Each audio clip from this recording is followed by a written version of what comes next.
सिंहासन बत्तीसी की 17वीं कहानी विद्यावती पुतली की कथा। राजा भोज एक बार फिर सिंहासन पर बैठने की इच्छा लेकर राजमहल पहुँचे। इस बार सिंहासन से 17वीं पुतली विद्यावती बाहर निकली और राजा भोज को सिंहासन पर बैठने से रोक दिया।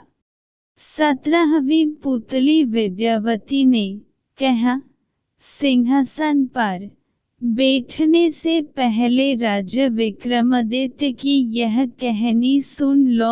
इतना कहकर 17वीं पुतली ने विक्रमादित्य का किस्सा सुनना शुरू किया।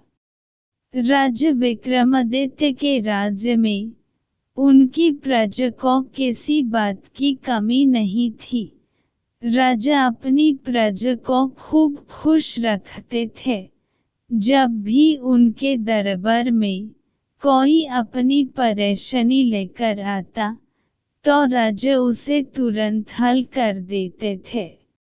अगर उनकी प्रजा को कोई तंग करता था, तो उसे वो कठोर सजा देते थे।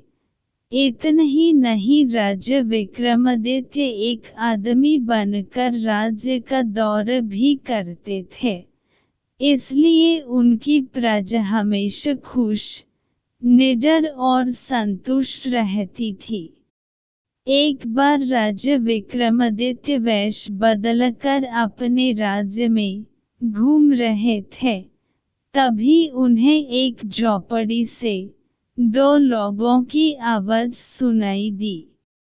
उन्होंने सुना कि एक महिला राजा को जाकर कुछ बताने को कह रही थी, लेकिन वो व्यक्ति कह रहा था कि वो अपने स्वार्थ के लिए राजा की जान खतरे में नहीं डाल सकता है।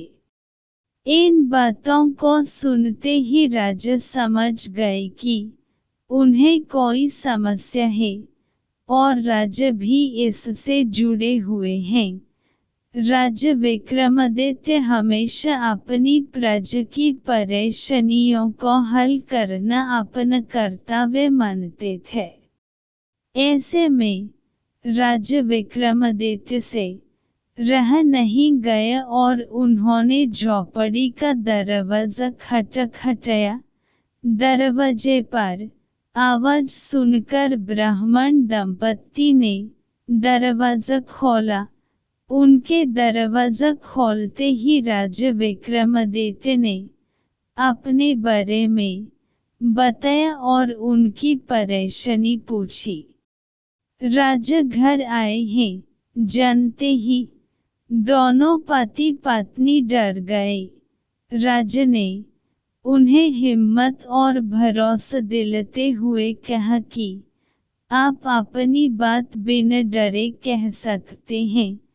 तब उन्होंने बताया कि उनकी शादी को 12 साल हो गए हैं, लेकिन उन्हें कोई बच्चा नहीं हुआ। इन 12 सालों में उन्होंने संतान सुख के लिए कई व्रत उपवास पूजा पाठ किए, लेकिन कोई लाभ नहीं हुआ। फिर एक दिन ब्राह्मण की पत्नी ने सपना देखा कि एक देवी ने उन्हें कहा है कि 30 कोस दूर पूर्व देश में एक घने जंगल में कुछ साधु सन्यासी शिव की आराधना करते हुए भगवान शिव को खुश करने के लिए वो हवन कुंड में अपने अंगों को कटकर डाल रहे हैं।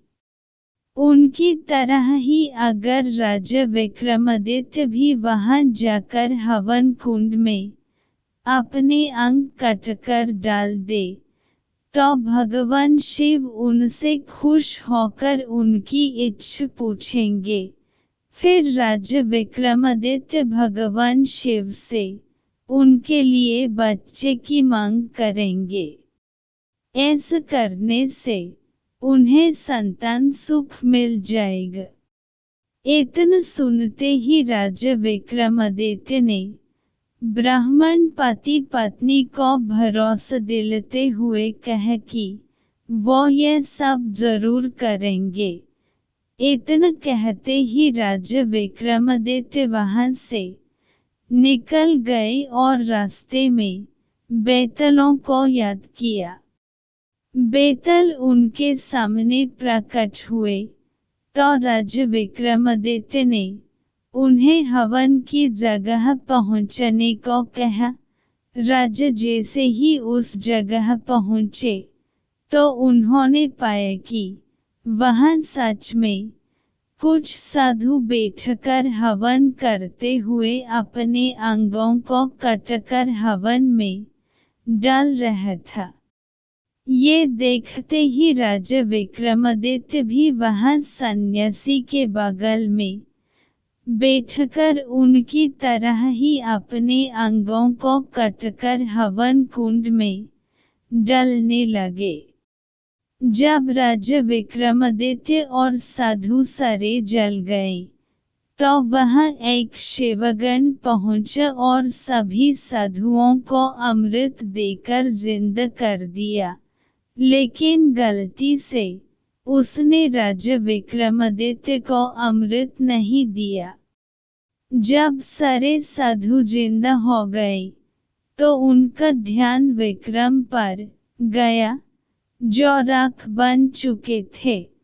फिर सभी सन्यासियों ने मिलकर शिव की पूजा की और विक्रम को जिंदा करने की प्रार्थना की। भगवान शिव ने उनकी प्रार्थना सुन ली और राजा विक्रमादित्य को अमृत डालकर जिंदा कर दिया। राजा विक्रमादित्य जैसे ही जीवित हुए तो उन्होंने भगवान शिव के सामने हाथ जोड़कर और सिर झुककर ब्राह्मण दंपत्ति के लिए संतान मांगी। भगवान शिव राजा विक्रमादित्य के त्याग से खुश हुए और उनकी प्रार्थना सुन ली। इसके कुछ वक्त बाद ही ब्राह्मण दंपत्ति को संतान सुख प्राप्त हुआ। ये कहानी सुनते ही 17वीं पुतली विद्यावती ने राजा भोज से कहा, क्या तुम में भी है ऐसी हिम्मत और त्याग की भावना? अगर हम तो तुम इस सिंहासन के योग्य हो। इतना कहने के बाद 17वीं पुतली विद्यावती उस सिंहासन से उड़ गई। कहानी से सीख, अगर कोई बिना किसी स्वार्थ के त्याग करता है तो उसका कभी कुछ बुरा नहीं होता।